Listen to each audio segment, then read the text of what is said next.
দর্শক আপনাদের সবাইকে শুভেচ্ছা আমন্ত্রণ জানাচ্ছি প্রথম আলোর আজকের বার্তা কক্ষে।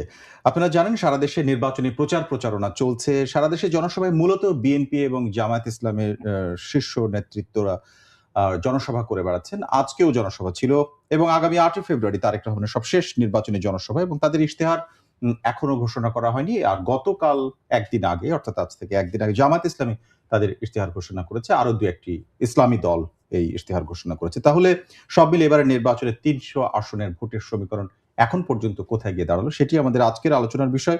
আলোচনার জন্য আমরা স্টুডিওতে আমন্ত্রণ জানিয়েছি বিবিসি বাংলার সাবেক প্রধান সাবির মুস্তাফাকে। আর তার সঙ্গে আজকের ভোটের সমীকরণ নিয়ে আজকের বার্তা কক্ষের আলোচনায় আপনাদের সঙ্গে থাকছি আমি শামসুজ জোহা।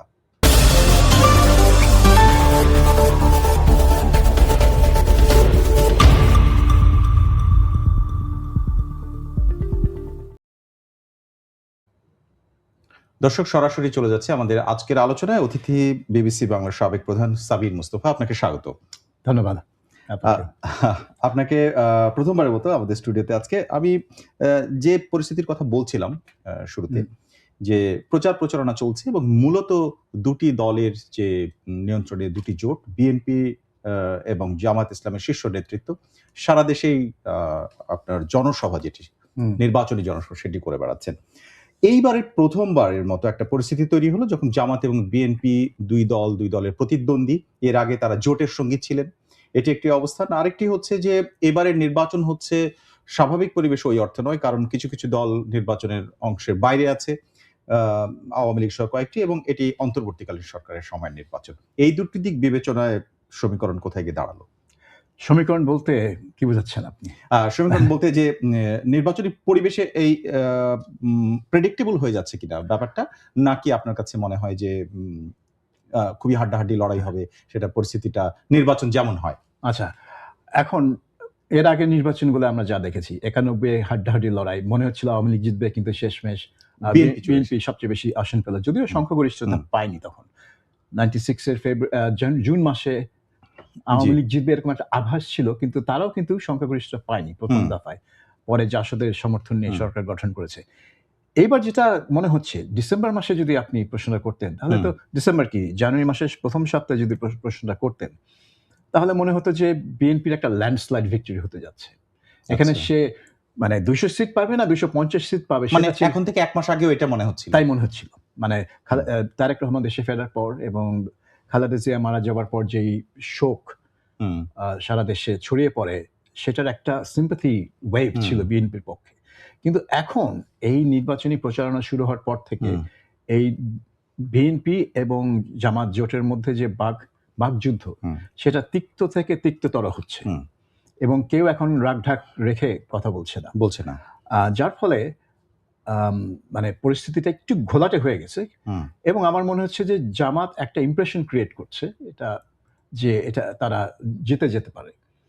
যে ইমপ্রেশন অনেকে মনে করছিল যে তৈরি হয়েছে যখন ছাত্র শিবির ডাকসুর নির্বাচনে জয়ী হয়, কিন্তু সবাই বুঝলো যে ডাকসু নির্বাচন জয়ী হওয়া মানেই না যে জাতীয় নির্বাচনে সেই ছাত্র সংগঠনের প্যারেন্ট দল জিতবে। এটা আগেও দেখেছি আমরা।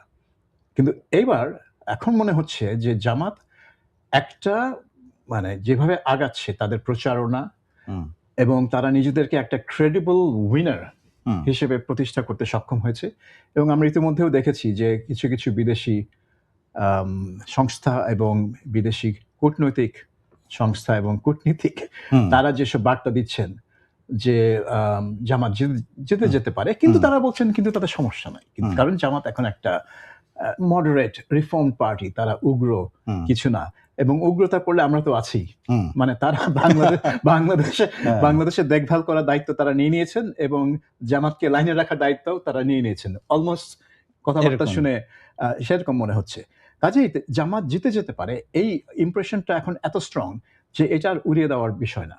যদিও আমি ব্যক্তিগতভাবে আমি এখনো মনে করি যে বিএনপির যেই সারা দেশে তাদের যে সংগঠন, তাদের যে সমর্থন, এবং সেখানে জামাত 151টা আসনে বা জামাতের জোট 151টা আসনে জিততে পারবে বিএনপিকে হারিয়ে, সেটা আমি এখনো মনে করি না। এর আগের অতীতের যে কোনো ইতিহাস, সাবির মুস্তাফা, আপনি দীর্ঘ সময় সাংবাদিকতা ছিলেন, আপনি জানেন যে তারা 29টা সিট সর্বোচ্চ এবং সর্বনিম্ন 2টা সিট এরকম তাদের হচ্ছে ঐতিহ্য আছে জামাতের অংশগ্রহণ করে ভোটে জেতা। 20টা পেয়েছিল 91 সালে। একটা সময় তারা পেয়েছিলেন, তাও বিএনপির সঙ্গে জোট করা অবস্থায়, কিন্তু তারা একক নির্বাচনে এরকম সিট পায়নি। এবারের যে ইমপ্রেশন, তাহলে এটা আসলে ফাঁকা আওয়াজ কিনা? আমি 3টি ইস্যু আপনার সামনে আনতে চাই। একটি হচ্ছে রাজনীতি, বিশেষ করে নির্বাচনের ক্ষেত্রে ধর্মের ব্যবহার। আরেকটি হচ্ছে নারীর প্রতি একটি দলের অবস্থান বা নারীদেরকে, কারণ বাংলাদেশের নারী ভোটারের সংখ্যা প্রায় কাছাকাছি, অর্ধেক 50% এর কাছাকাছি। দু দলের ভিন্নতা আছে। আরেকটি ইস্যু হচ্ছে মুক্তিযুদ্ধ ইস্যুতে তাদেরকে নিয়ে সমালোচনা করা হয়। এই 3টি ইস্যুটা আলাদা করে বলবেন? এই বাকযুদ্ধের ক্ষেত্রে এই 3টি বিষয় সামনাসামনি এসেছে। এক এক করে যে ধর্মের ব্যবহার নিয়ে আসলে অনেক দিন ধরেই জামাতকে কোণঠাসা করা হয়, যে তারাই তো মানে বলতো যে কোরআন হচ্ছে তাদের সংবিধান। তো অর্থাৎ আপনি যদি জামাতকে ভোট না দেন, আপনি কি কোরআনের বিপক্ষে চলে যাচ্ছেন কিনা? তো এই যে ধর্মের অপব্যবহার, আমি বলবো রাজনীতিতে ধর্মের অপব্যবহার, এইটা জামাত বহু বছর ধরে করে আসছে, এবং সেই জন্য তারা মানে বাংলাদেশের মানুষ যদিও খুবই ধার্মিক, তারা ধর্মকর্ম, সে মুসলমান হোক, হিন্দু হোক, খ্রিস্টান হোক, তারা ধর্মকর্ম নিয়ে খুবই সিরিয়াস। কিন্তু যখন ভোট দিতে যায়, তারা ঠিকই বোঝে যে কাকে ভোট দিলে তার জীবনটা একটু ডিফিকাল্ট হয়ে যাবে, এবং যেসব দল ধর্মকে নিয়ে রাজনীতি করে তারা ক্ষমতায় আসলে যে তাদের জীবন ডিফিকাল্ট হয়ে যাবে সেটা তারা জানে। সেজন্য জামাত কখনো সেই পজিশনে ছিল না। কিন্তু এইবারে যেটা সমস্যা হয়েছে, যে বিএনপি এবং আওয়ামী লীগ তো আউট সিন থেকে, এবং তারা খুব খারাপভাবে আউট হয়েছে, এবং তারপরে সরকার একটা নির্বাহী আদেশ দিয়ে তাদেরকে ফর্মালি নির্বাচনের মাঠ থেকে দূরে রাখছে। আর অন্যদিকে আপনার বিএনপি তো 5ই অগস্ট 2024 সালের পর থেকে যেভাবে হাটবাজার দখল করে শুরু করলো, চাঁদাবাজি শুরু করলো, তাদের অনেক বদনাম হয়েছে। সেইখানে জামাত একটা সুযোগ পেয়েছে এটা বলার যে, দেখো আমরা কিন্তু কখনো এসব কাজ করি না, আমরা ক্ষমতা থেকে আমরা কোনো স্বৈরাচারী মূলক আচরণ করি না, আমরা চাঁদাবাজি করি না, আমরা হচ্ছি নিষ্পাপ, ক্লিন। তারা অবশ্যই ভুলে যায় যে 71-এ তার ক্ষমতায় ছিল গভর্নর মালিকের সরকারে, তারাই ছিল সবচেয়ে বড় চালিকা শক্তি, এবং তখন তারা কি করেছে এটা অনেকেরই মনে আছে। কাজেই তারা বলতে পারে না যে আমরা কখনোই ক্ষমতায় ছিলাম না এই দেশে। অবশ্যই ছিলেন, এবং আমরা দেখেছি ক্ষমতা থেকে তারা কি করতে পারেন। সো এখন জামাতের সামনে যে চ্যালেঞ্জটা আপনার এই নারীদের নিয়ে, এটা তো তাদের নিজেই সৃষ্টি করা চ্যালেঞ্জ। এটা নিয়ে কিন্তু কেউ তাদেরকে সেভাবে আক্রমণ করছিল না। জামাতের আমির ডাক্তার শফিকুর রহমান প্রথমে আল জাজিরা ইন্টারভিউতে বলে বসলেন যে না, দেশে বা জামাতে নারীর নেতৃত্ব কোনো স্কোপ নেই, কারণ এটা নাকি ইসলাম অ্যালাউ করে না। তারপরে তো তার যে একটা টুইট, যেটা পরে তারা বললেন যেটা হ্যাক করা হয়েছে, কিন্তু সেটা তো হতে পারে হ্যাক করা হয়েছে, হতে পারে হ্যাক করা হয়নি, সত্য আমরা জানি না। কিন্তু মূল কথা হচ্ছে যে একটা ড্যামেজ হয়েছে, জামাতে একটা ড্যামেজ হয়েছে সেখানে, যে তিনি সমাজে যারা নারীরা সমাজে কাজ করেন তাদেরকে বৃত্তির সাথে লিঙ্ক করেছে, যেটা খুবই অপমানজনক নারীদের জন্য, বিশেষ করে কর্মজীবী নারীদের জন্য। তো এখন এটা থেকে বেরিয়ে আসার জন্য তারা হ্যাক নিয়ে বেশি করছেন। আরেকটা হচ্ছে মুক্তিযুদ্ধের ব্যাপারটা। এখন আজকে আমি দেখলাম একটা খবর যে ডাক্তার শফিক রহমান বলেছেন যে জামাত ক্ষমতায় গেলে যুবক তরুণীদের মুক্তিযুদ্ধের সঠিক ইতিহাস বলবেন। তো সেটা দেখে ভাবলাম যে কি ইতিহাস তিনি বলবেন, যে আসলে মুক্তিযুদ্ধ বলে কিছুই হয় নাই বাংলাদেশে, এইটা ছাড়া কি বলার আছে তার। তো এইগুলাতে তারা সবসময় তারা নাজুক অবস্থায়। কিন্তু আমি তাদের যে ম্যানিফেস্টো ইশতেহার যেটা পাবলিশ করলো কালকে, সেটা একটু পড়ছিলাম। এখানে তারা খুবই একটা মডারেট চিত্র দেওয়ার চেষ্টা করেছে। বিশাল একটা ইশতেহার, 90 পাতার, এবং এমন কোনো ক্ষেত্র নাই যেখানে তারা তাদের সংস্কার এবং চিন্তাভাবনার প্রতিফলন ঘটেনি। সবচেয়ে মজার ব্যাপার হচ্ছে সেখানে বলা হচ্ছে যে ক্যাবিনেটে অর্থাৎ মন্ত্রিসভায় তারা নারীদের প্রাধান্য দেবে। আমি ভাবলাম যে জামায়াতের যারা নির্বাচন করছে তাদের মধ্যে একটা নারীও নেই, তো তারা ক্যাবিনেটে নারী কোথা থেকে নেবে? তারপরে আবার বলছে যে ভিন্ন ধর্মাবলম্বী এবং ক্ষুদ্র নৃগোষ্ঠীর লোকজনকে তারা ক্যাবিনেটে নেবে। এগেইন তাদের জন্য কয়জন আছে, এবং তারা যে জিতে সংসদ সদস্য হবে তার কি গ্যারান্টি? নিশ্চয়তা। হ্যাঁ, এবং আপনি টেকনোক্র্যাট কোটা থেকে পারেন 10%, মন্ত্রিসভা 10% আসতে পারে টেকনোক্র্যাট কোটা থেকে, অর্থাৎ তাদের মানে সংসদ সদস্য না হলে চলে, কিন্তু তাদের সে এক্সপার্টিজ এর জন্য নেবেন, তাদের তো সেটা তো মানে জেন্ডার বা ন্যাশনালিটির জন্য নেবেন না। সো মানে একদিকে জামাতের নেতা বলছে যে তারা নারীর নেতৃত্ব চায় না, আবার ওদিকে ম্যানিফেস্টোতে বলছে যে স্থানীয় সরকারে তারা নারী নেতৃত্ব প্রমোট করবে। এটা আসলে কিভাবে? এটা আসলে মানে অবস্থানটা পরিষ্কার না, এবং ইশতেহারটা লেখা হয়েছিল একটা ইমপ্রেশন ক্রিয়েট করতে যে আমরা আসলে উগ্র না। এবারে একটু কিন্তু আসতে আমার মনে হয় যে মানে একটা তো মিথ্যা। হুম, হুম। হয় আপনারা যে চিন্তাধারা বিশ্বাস করেন সেটা হুম। মিথ্যা, নয় আপনাদের ইশতেহার মিথ্যা। কোনটা ওকে। মিথ্যা? ইশতেহার এখন পর্যন্ত আমরা বিএনপিটা পাই নাই। কিন্তু ইসলামী আন্দোলন বাংলাদেশ নামে যে দলটি তারা গতকালকে ইশতেহার দিয়েছে। তারা ৩০ টি আ বিষয় উল্লেখ করেছে। জামাত ইসলামী ২৬ টি। তার মধ্যে আপনি গুরুত্বপূর্ণ কয়েকটি বিষয় বলেছেন। তার মধ্যে নারীদের সম্পর্কে তারা যে অবস্থান নিয়েছে। প্রশ্ন হচ্ছে ইসলামী ভাবধারার দল এবং ইসলামী নীতি আদর্শে তারা কথা বলেন। কিন্তু শরিয়া আইন তারা চালু করবেন কি করবেন না, এ ব্যাপারে তারা নীরব থেকেছেন। জামাত। জামায়াত এবার ইশতেহারের মধ্যে।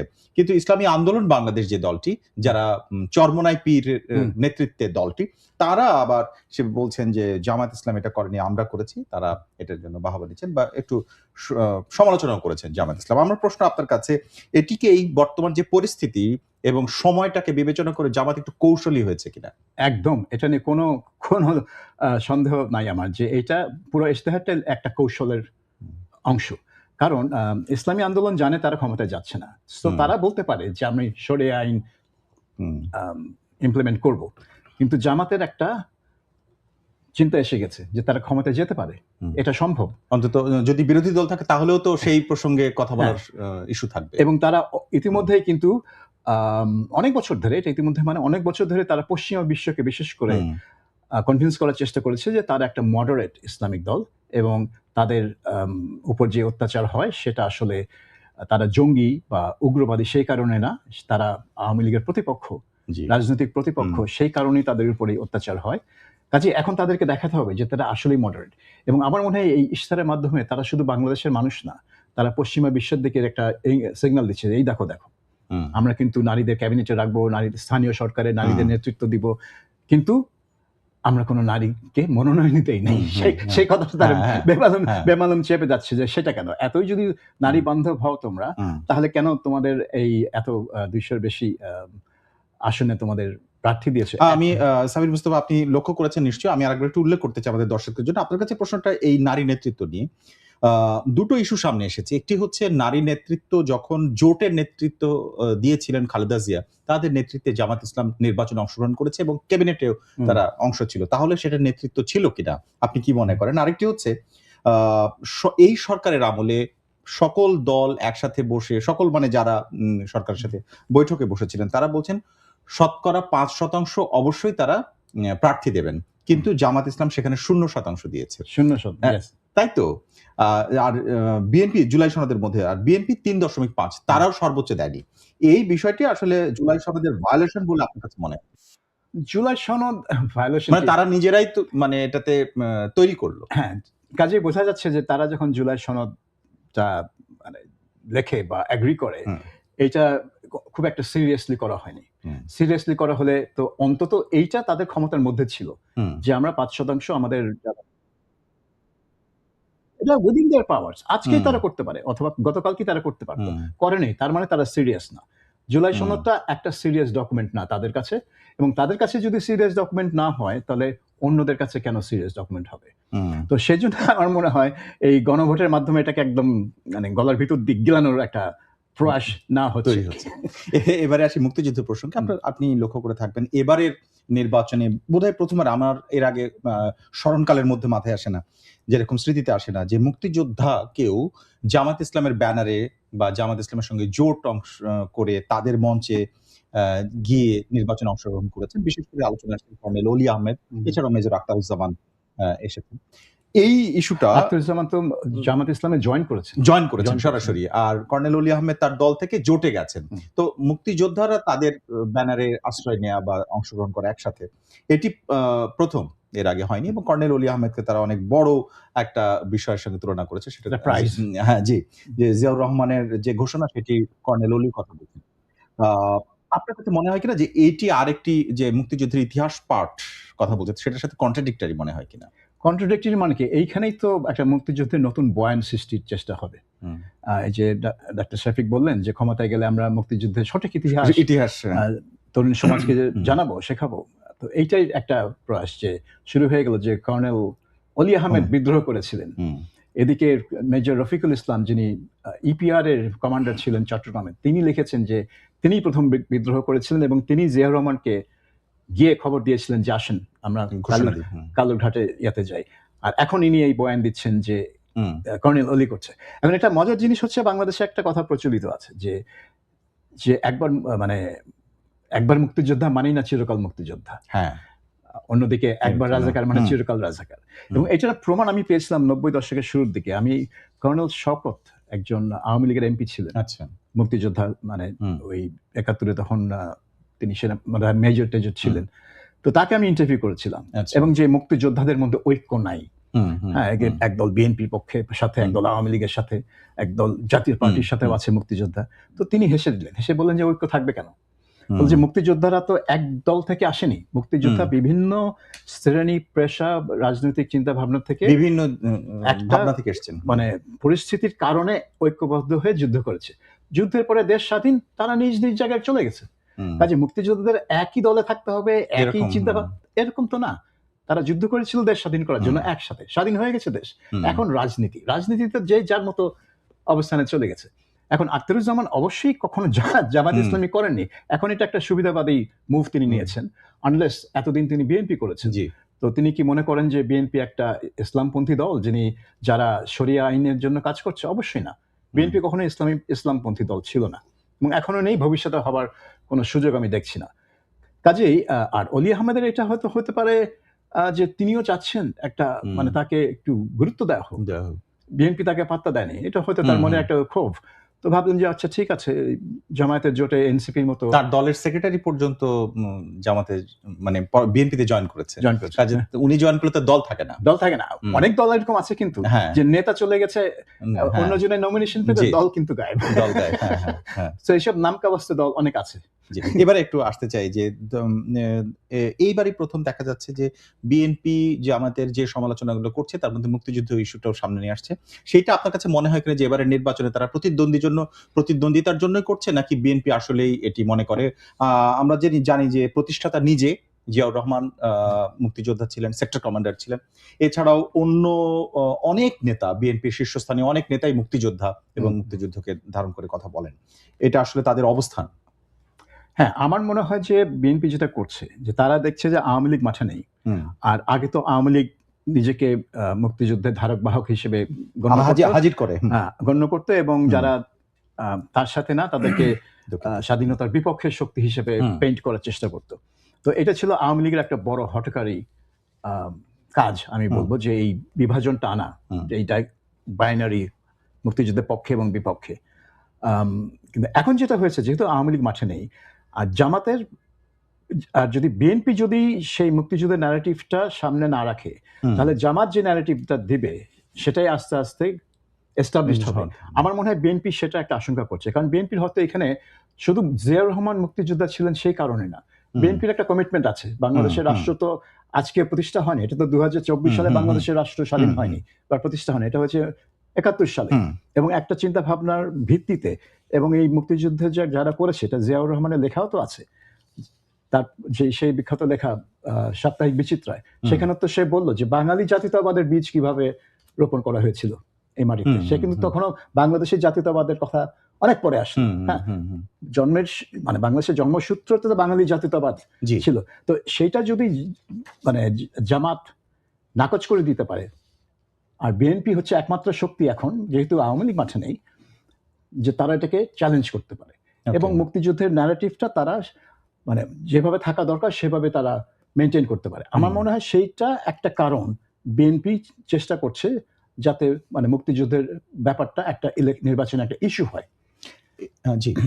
এবং এটা অবশ্যই জামাতকে অ্যাটাক করার একটা ইস্যু, যেটাতে আপনি জামাতকে অ্যাটাক করতে পারেন, কারণ মুক্তিযুদ্ধ তো জামাতের জন্য একটা বড় কেলেঙ্কারি। তারা যে ভূমিকা নিয়েছিল, কাজে তাদেরকে তো জবাব দিতেই হবে, এবং প্রতি ইলেকশনে তাদেরকে জবাব দিতে হয়। আমি এবারে একটু আসতে চাই, আওয়ামী লীগ এবারে মাঠে নাই, অন্য অনেক দলই খুব দুর্বলভাবে আছে, কিন্তু আওয়ামী লীগ মাঠে নেই সেটি সবসময়। এর আগে দেখেছি আমরা জামাতের সাথে আওয়ামী লীগের সাথে বিএনপির প্রতিদ্বন্দ্বিতা হয়েছে মূলত ভোটের, এবং ভোটের মাঠে অন্যরা তখন তৃতীয় গুরুত্বপূর্ণ বা চতুর্থ গুরুত্বপূর্ণ দল ছিল, জামাতও সেই পর্যায়ে ছিল।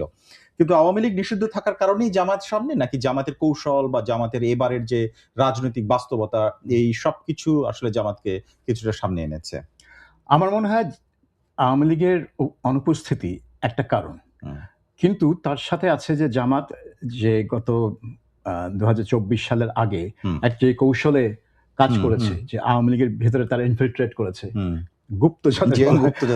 সেই আওয়ামী লীগের মধ্যে ইনফিল্ট্রেট করেছে, আওয়ামী লীগের থ্রু দিয়ে তারা অনেক অর্গানাইজেশনাল কাজ করেছে, যার ফলে তারা একটা শক্তিশালী অবস্থান পেয়েছে। আর বাংলাদেশের মানুষের মধ্যে একটা পরিবর্তন এসেছে, এখানে অনেক ইজি হয়ে গেছে, এখন ইসলামী রাজনীতিটা আরো অ্যাকসেপ্টেবল হয়েছে, ধীরে ধীরে আরো অ্যাকসেপ্টেবল হয়েছে ইসলামী রাজনীতিটা।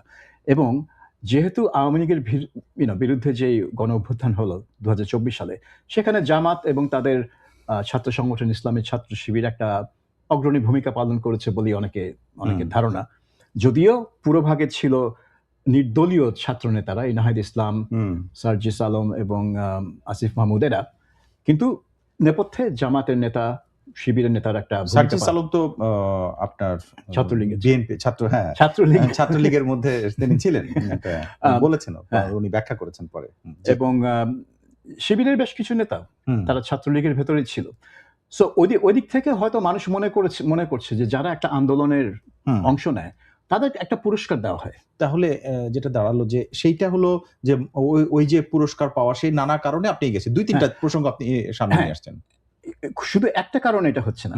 আমি ধরেন আজকে ইয়েতে গিয়েছিলাম, গুলশানে গিয়েছিলাম, যেখানে তারেক রহমান প্রার্থী। সেই তারেক রহমান যে সিটের প্রার্থী, সেই সিটে জামাতের যে প্রচারণা আমি দেখলাম, আমি অতীতে কোনো নির্বাচনে কোনো সিটে জামাতের এরকম প্রচারণা দেখিনি। তার চিন্তা করে দেখেন যে যাকে বলা হয় যে সম্ভবত ভবিষ্যৎ প্রধানমন্ত্রী, তার সিটে জামাত কত শক্তভাবে প্রতিদ্বন্দ্বিতা করছে, তাহলে অন্যান্য সিটের কথা আপনি চিন্তা করতে পারেন যে কি হতে, যেখানে আরো দুর্বল, মানে বিএনপির আরো দুর্বল প্রার্থী রয়েছে। এবং এবারে একটা জিনিস সামনে আসে, তারপরেও যদিও আওয়ামী লীগের একটি বিষয়ই তাদেরকে এগিয়ে রাখছে, এটা আপনি মনে করেন না, অনেকগুলো ইস্যু মিলে মনে করেন, তারপরে আপনার মনে হয় কিনা যে আওয়ামী লীগের যে কোর ভোটার যেটি তারা দাবি করেন, সেই পার্সেন্টেজ না হলেও যা আছে সেটা আসলে নির্বাচনে জেতার ক্ষেত্রে বড় ফ্যাক্টর হয়ে দাঁড়াবে কিনা? অ্যাবসলিউটলি বড় ফ্যাক্টর হবে যদি তারা ভোট দিতে যায়। এখন এটা নিয়ে একটা সন্দেহ আছে যে তারা ভোট দিবে কি দিবে না। যারা দিবে না তারা তো দিবে না, কিন্তু যারা দিবে, আমি একটা সার্ভে দেখলাম, আপনি হয়তো দেখেছেন, যে আজকের পত্রিকাতেই ছিল না, গতকালকে আমি সার্ভে রিপোর্টটা আপনি পড়ে শোনান, যে আওয়ামী লীগের ভোটারদের টার্গেট করে এই রিপোর্টটাতে বলা হয়েছে যে 48%, 48.2 বা 4 এরকম শতাংশ বিএনপি কে ভোট দেবেন। আচ্ছা, এখানে এইটা হচ্ছে যে আওয়ামী লীগ কিভাবে এটাকে, এই যে ট্যাকটিক্যাল ভোটিং তারা করবে, যে যেখানে বিএনপিকে ভোট দিলে জামাত হারবে, বা যেখানে জামাতকে ভোট দিলে বিএনপি হারবে, সেখানে তারা সেই ট্যাকটিক্যাল ভোটিংটা কিভাবে করবে। কারণ একটা কথা আছে যে আওয়ামী লীগের কর্মী নেতাদের উপর যে বিরুদ্ধে যেসব মামলা টামলা হয়েছে, এই সবগুলোই করেছে বিএনপি নেতা কর্মী এবং তাদের আইনজীবীরা, যে জামাত এরকম কোনো প্রতিশোধমূলক কাজ করেনি।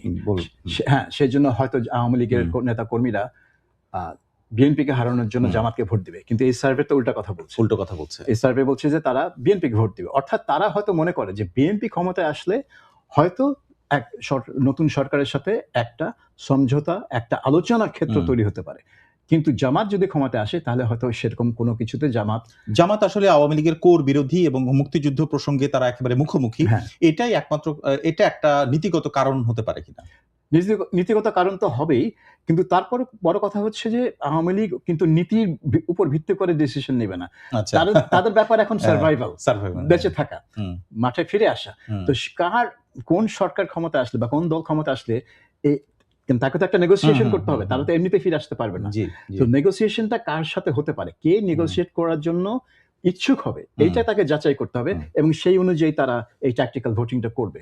এখন অল ডিপেন্ডস যে কোন আসনে কতটা আওয়ামী লীগের শক্তি কতটা এখনো আছে, এবং তারা কি ওই ফলাফল উল্টে দিতে পারে কিনা, সেটার উপর নির্ভর করবে যে আওয়ামী লীগের সমর্থকদের ভোট কতটা ইনফ্লুয়েন্স করবে এই Influence ইলেকশন, করবে। কিন্তু ইনফ্লুয়েন্স যে করবে তা নিয়ে আমার কোনো সন্দেহ নেই। এবারে একটু আসতে চাই যে হ্যাঁ, আপনার এই কথাটা মানে অনেকটাই মানে গ্রহণ করার মতো। এখানে যে যদি তারা ভোট দিতে আসে, এই জরিপে কিন্তু তারা আসবে কত পার্সেন্ট সেটি বলা হয়নি। বলা হয়েছে যারা ভোট দিবেন তারা এই জরিপে অংশগ্রহণ করছেন তাদের 48%। যাই হোক, এবারে একটু তারেক রহমানের প্রসঙ্গ আসে। এবারের যে তার নির্বাচনী জনসভাগুলো সেগুলো লক্ষ্য করেছেন নিশ্চয়ই। একটু আলাদা রকম ছিল এবং তিনি ফ্যামিলি কার্ড বা কৃষক কার্ডের কথা অনেক বেশি প্রচার করেছেন। জামাত যেটিকে বলেছেন যে এই সমস্ত কার্ড ভুয়া, এই ধরনের কথা বলেছেন। তো আপনার মনে হয় কি যে এটি আসলে তাদের নির্বাচনী ট্রাম্প কার্ড নাকি অন্য কিছু? এখন অনেকে মনে করেন যে ফ্যামিলি কার্ড একটা ভালো উদ্যোগ হুম, এবং বিশেষ করে গ্রাম বাংলায় হুম, এই ধরনের একটা যদি ব্যবস্থা তারা পায় হুম, তাহলে এটা তারা চাইবে। হুম, কিন্তু জামাত তো মানে তাদের যে ইশতেহার হুম। দিয়েছে তাতে তো সারা বাংলাদেশের সকল সমস্যার সমাধান হয়ে গেছে। সমাধান। হ্যাঁ, হুম। ৭ কোটি যুবকের কর্মসংস্থান হয়ে যাবে। কর্মসংস্থান। বাংলাদেশ হয়ে হুম, যাবে $2 ট্রিলিয়ন ইকোনমি। এখন ৫০০ বিলিয়নও হয়নি। হুম। ১৬ বছরের মধ্যে সে $2 ট্রিলিয়ন হয়ে যাবে। এটা আপনার কাছে অনেক কাল্পনিক মনে হচ্ছে অনেকটা? কাল্পনিক মানে কি? বসে, বসে আমি ফিগার আকাশ থেকে বাতাস থেকে আচ্ছা ২ ট্রিলিয়ন না ৩ আচ্ছা ঠিক আছে ২ ট্রিলিয়ন দেই। এরকম মনে হচ্ছে। কারণ ওখানে কিন্তু কোনো হিসেব নাই হুম, যে আমি কিভাবে এটা করব। আমি কোন সেক্টরে কত হুম। ইনভেস্ট করব। আর ইনভেস্টমেন্ট তো আসবে মূলত প্রাইভেট সেক্টর থেকে। জি। প্রাইভেট সেক্টর ইনভেস্টমেন্ট আনতে কি করা হবে, কতটুকু তারা এক্সপেক্ট করছে, কি টাইম ফ্রেম কিচ্ছু নাই কিন্তু। এটা নিয়ে দ্য বিজনেস স্ট্যান্ডার্ড পত্রিকায় দেখলাম সিপিডি ফাহমিদা খাতুনের জি। একটা সাক্ষাৎকার। এক তিনি খুব ইন্টারভিউ ভালো করে করেছিলেন। প্রশ্নগুলো তুলেছেন যে হুম। এটা হচ্ছে সব একটা উইশ লিস্ট, ইচ্ছা। আমাদের ইচ্ছা। তো এরকম ইচ্ছা সবারই আছে। কে একদম। চায় না বাংলাদেশ $2 ট্রিলিয়ন ইকোনমি হোক আগামী ১৬ বছরের মধ্যে? কে চায় না? অর্থাৎ সবাই চায়। কিছুটা কাল্পনিক এরকম একটা অবস্থা হয়ে যাচ্ছে। সবশেষ আমরা একেবারে আলোচনার শেষ প্রান্তে। এবারের নির্বাচনের ক্ষেত্রে আমরা আজকে দেখলাম যে সেনাবাহিনীর পক্ষ থেকে সেনা সদরে একটা প্রেস কনফারেন্স হচ্ছিল। সেখানে বলা হয়েছে যে যা করা দরকার সেনাবাহিনী তাই করবে। অর্থাৎ নিরাপত্তার ক্ষেত্রে পুলিশের যেটি বলা হয় যে দুর্বল হয়ে গেছে সেটিকে সবল করা গেছে কিনা সেটা একটা প্রশ্ন। তারপরেও বাংলাদেশের মানুষের কাছে মানসিকভাবে সেনাবাহিনী যখন কোনো দায়িত্ব পালন করে তখন কিছুটা আস্থার বিষয়টা আপনার এবারের নির্বাচনে আইন শৃঙ্খলা পরিস্থিতির ক্ষেত্রে কি মনে হয়? যে সেনাবাহিনী আজকে যে কথা বলেছে সেটির উপরে আপনি আস্থা রাখতে পারেন কিনা? বা সার্বিক যে বাস্তবতা আপনি দেখছেন মানে দেশের মধ্যে? আমরা তো গত ১.৫ বছর যা দেখলাম যে অনেক হুম, কিছুই করা দরকার ছিল যেটা সেনাবাহিনী করেনি। হুম, একটা উদাহরণ তো এখানেই। আপনাদের পাশের ভবন, জি, প্রথম আলোর ভবন আগুন দেওয়া হলো। তার ১ ঘন্টা পরে ডেইলি স্টারের ভবনে আগুন দেওয়া জি, হলো। পুলিশ ছিল, সেনাবাহিনী ছিল, তারা কি করল? হুম, কিছুই করেনি। কাউকে আগুন দেওয়া তো থামায়নি। থামাতে হুম, পারত। অন্তত ডেইলি স্টারটা তারা থামাতে পারত। হুম। আগুন দেওয়ার আগেই। সেটা কারণ করেনি। সেটা পরে হয়েছিল। এটা ১ম আলোর এটা পরে, পরে। এটা জি, প্রায় ১ ঘন্টা পরে ওখানে জি, গেছে। সো তাদের জি। অনেক সময় ছিল। আর এটা না এমন না যে তারা জানতো না। এটা তো টেলিভিশনে লাইভ ব্রডকাস্ট হচ্ছে। হুম, আমি তো ইংল্যান্ডে বসে টেলিভিশনে লাইভ হুম। দেখছি। আর তো অনলাইনেও অনেক পোর্টালে করেছে। এক্সাক্টলি। কাজেই তারা মানে যা করার মানে প্রয়োজন আমি করব এটা বলা খুব সহজ। কিন্তু হুম, যখন করার কাজটা যখন সামনে আসে তখন আপনারা কোথায় থাকেন? হুম, সো নির্বাচনের ব্যাপারে হয়তো তারা অন্যরকম একটা আ মানে অবস্থান নেবে যে তারা নির্বাচনটা যাতে শান্তিপূর্ণ হয়, হুম, ত্রুটি আ ত্রুটিমুক্ত হয়। আমি হুম। বলতে যাচ্ছিলাম ত্রুটিপূর্ণ। ত্রুটিমুক্ত হয় এবং যাতে সবাই মনে করে যে এটা একটা সুষ্ঠু নির্বাচন হুম, হয়েছে এবং সুষ্ঠু গণনা হচ্ছে। সেজন্য হয়তো তারা একটা উদ্যোগ মানে এই গত ১.৫ বছর যেভাবে হুম, কাজ করেছে তার চেয়ে বেশি একটা উদ্যোগ নেবে। কারণ তাদের তো হুম, লোকবল তারা বাড়াবে। তারা তো হুম, বলেছে হুম, যে দ্বিগুণ হুম, করে দিবে। জি। বোধহয় আগে ৩০,০০০ থাকতো। এখন ৫০,০০০ এর কথা বলা হচ্ছে। তাহলে দ্বিগুণ না, দ্বিগুণের চেয়ে কম। দ্বিগুণের কাছাকাছি। কাছাকাছি। হুম, হুম। আর পুলিশের কথা তো কি বলবো? পুলিশের তো মাঝে মধ্যে মনে হয় আছে কি নাই সেটাও দেশ- বোঝা যায় না। হ্যাঁ?